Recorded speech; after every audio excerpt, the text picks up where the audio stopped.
guys, I'm gonna be brief in it. I've got to actually get a workout in it. I'm sorry, yeah. But quickly, yeah. I agree with all the points you've made. You've made valid points, bro. Trust me. I'm not here saying that the points you've made are crap.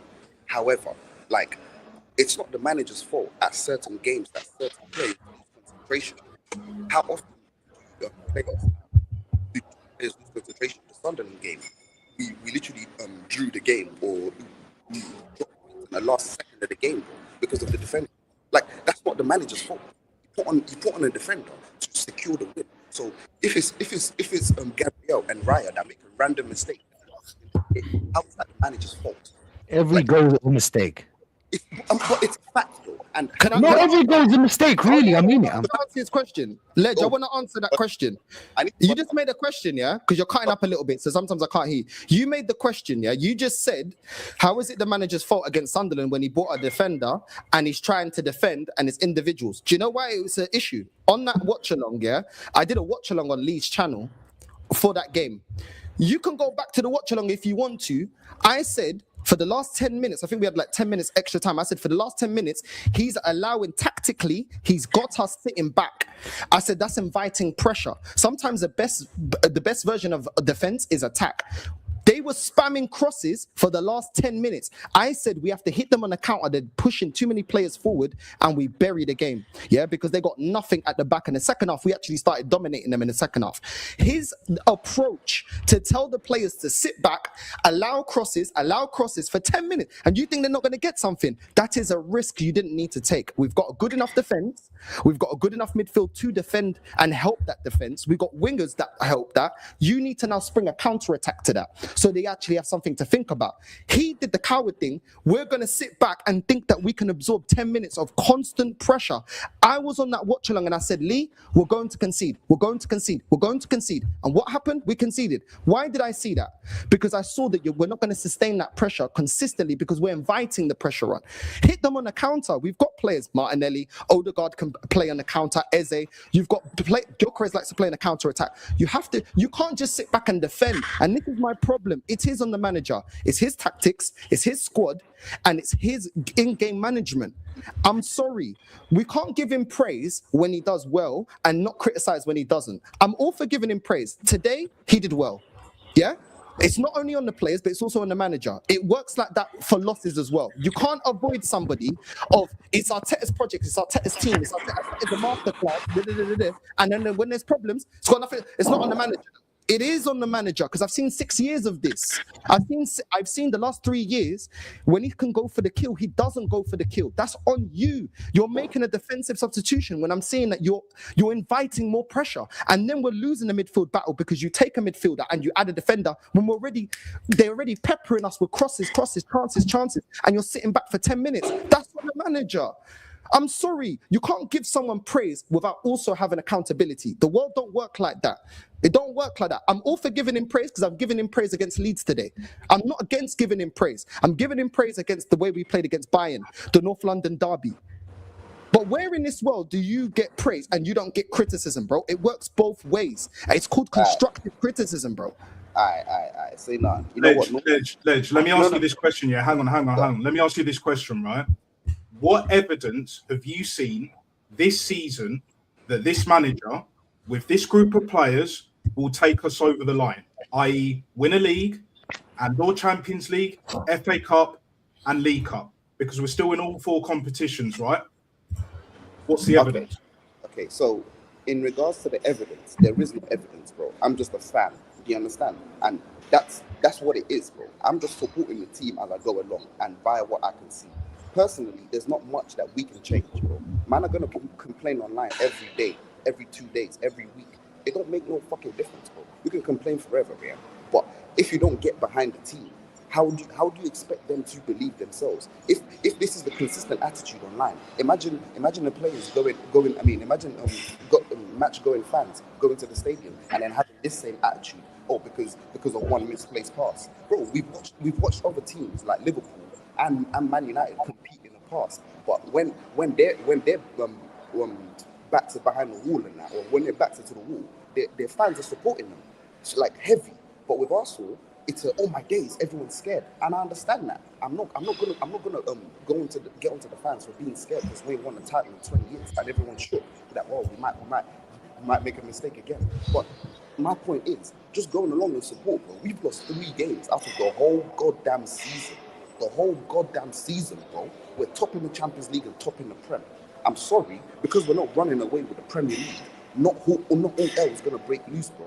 And as far as I'm concerned, there's still bare games to play. So I think we can cross the line. That's just what it is. I believe in this team.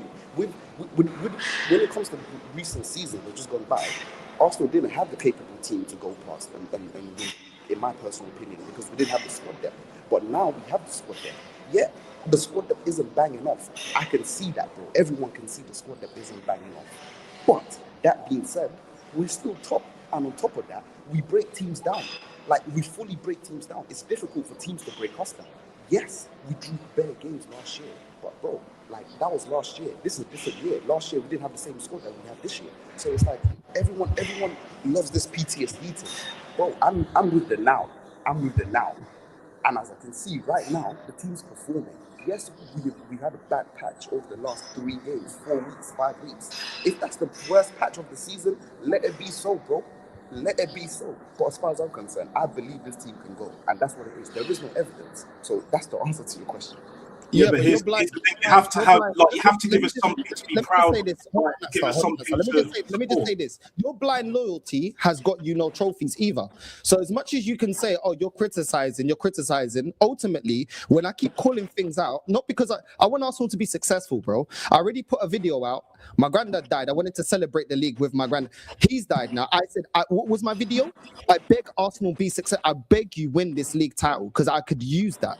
Yeah, I could use that. I'm sure you could use it. I'm sure all of us could use it. We all want Arsenal to be successful. But your blind loyalty in this manager and this thing of I just believe has not warranted anything. If anything, you should be more upset because you've been back in the process. You've been back in the manager, back in the players.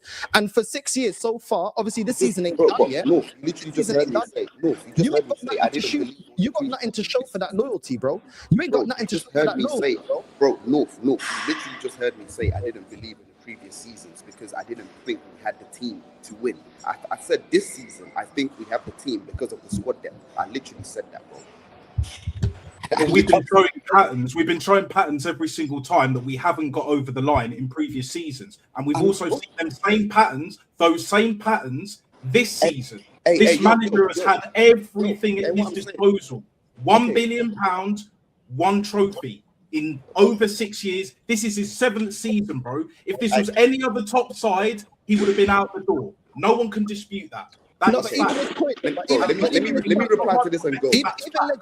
Even Ledge's point, because Ledge said about the squad. I agree with Ledge in terms of the squad, innit? I agree with you with the squad, yeah? I believe as well. I don't want to speak for everyone, but most of us here, we believe that the squad is good enough to win the league. And that's why I got my back up even more about this manager. Why is Eze looking this bad? Why? It's under your watch. It's Eze's job to make him change. Listen, it is. I'm sorry. It is, but I'm seeing the kind of Ødegaard as well in that same position, though. With Eze, you don't give us a hat-trick against Tottenham and then disappear, bro. It's his fault, bro. Why is that the manager's fault? I never said he got no accountability in that. It works both ways. Just like the praise and the criticism for the manager works both ways. I said the same thing about Gyökeres. I've been onto Gyökeres because I said, as much as our system doesn't cater to you, you have to bury certain chances. Today, Trossard gave him a ball over the top. He's through on goal. He has to bury that. It's got nothing to do with Arteta.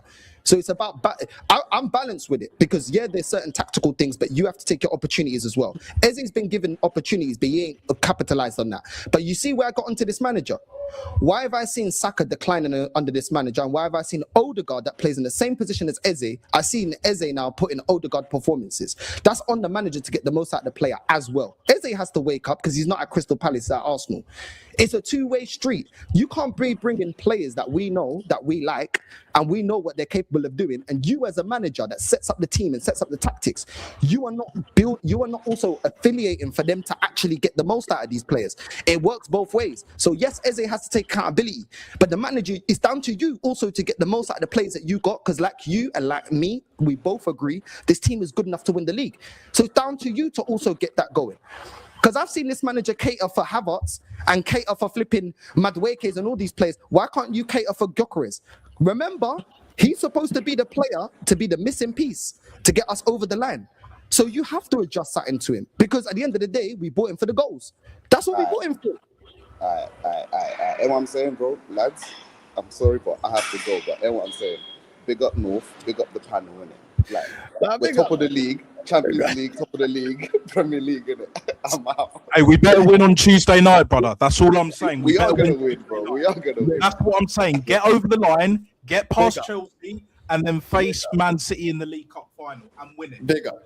I respect it. I respect it. You know what I mean? I called you out, you jumped on. I respect it. Cool. I'm sorry for jumping the gun, innit? I'm sorry for jumping the gun, innit? Calm.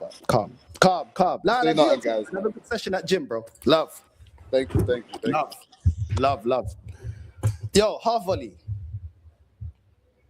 You're me. Yeah. This kind of discussion is why I am the way that I am when I talk to Arsenal fans that like Arteta. This is why, because man just jumped on, assumed that I was complaining when I had 40 minutes by myself talking about all the positives. I even at the end abbreviated, and this is what I don't like about selective hearing. I don't mind being criticized or people not agreeing with me, but at least call me out on the things that I say. I said, I like the fact that we, after 30 minutes that we turned up, we killed the game. We scored some goals from open play. I even put in the title. I weren't negative. I said, build off this win and get us some more open play. I said, I have no problem with set pieces, but let's not make our game just about set pieces. I said, the only negatives that I want to be removed from this performance is 30 minutes of doing nothing, Trossard dropping a stinker, and Havertz dropping a stinker of being completely ineffective. Is that a negative thing? Is that me complaining? No. What do you make of this game, bro? I don't know. What do you make of this game, bro? I mean, the thing is, like already, I kind of fall between the lines of being for the manager and against the manager. But what was clear today when watching this game, anyway, big up, Kwaja, big up Nat, and big up Macy. Just before we get into the details of this, what was quite interesting today, right, is that we actually imposed ourselves on Leeds. This kind of games is not for like pretty technical football. Certain games, you just have to go out there and impose yourself. And Leeds just couldn't cope with the physicality and intensity of our play. And that's what it came down to. The problem that a lot of these extreme Arteta backers, what they resort to, is that they don't see that this manager is not picking the team on merit. Right, we've got a big squad, and we know that the manager is not optimizing the output of the squad because he's got certain favorites and he defaults to them. All we're saying is that pick the team on merit, and if you pick the team on merit, we'll be okay. We actually, when you look at our squad, the gap between first choice and backup is actually quite close. It's the closest gap in the league. Our second string I've always said, will probably finish top 6 in the league. But what the manager is doing, and the reason why we've suddenly lost so many points in the last couple of games is because he's been playing his favourites, hoping that they'll get into form. And it hasn't been happening. So today was a sudden realization that Ødegaard can't start games.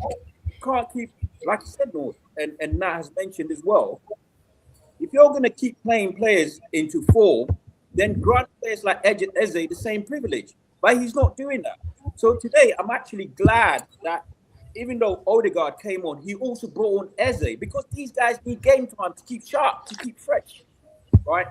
And today, for once in a very long time, we actually imposed our game. Or don't get me wrong, Leeds are extremely good at home. You know, they're like a 10-game or something unbeaten run at home. You know, they run a lot at home. They're very, very good. What the manager has done, because of the way he's been picking the team, he's created this online frenzy about team selection and why Ødegaard should be starting. That was completely unnecessary. Just pick the team on merit and the squad will do the job for you. And that's what happened today. Pick players who are on form. Stop picking your favorites and hoping that they'll get into form. So today I thought today was a decent performance. And what was important, teams like Leeds, all these, you know, mid-table to relegation sides, we're 6 months into the season, right? And they start to feel the pace of the league after 6 months. So sometimes when you go to these places, It's no longer about technical football. You just need to go and impose yourself on them and outrun them. That's what we did. It wasn't pretty. It wasn't an amazing performance. It was just sheer brute force. They couldn't cope. And when you get to the extent where the referee starts giving them cheap free kicks, that's how you know you're bouncing them all over the place, right? So that's the performance we got today, and it's long overdue. The reason why people, we see this, and I can understand even people who don't necessarily back their manager get upset, is we could have seen this 4 or 5 games ago if the manager was giving everybody a fair chance.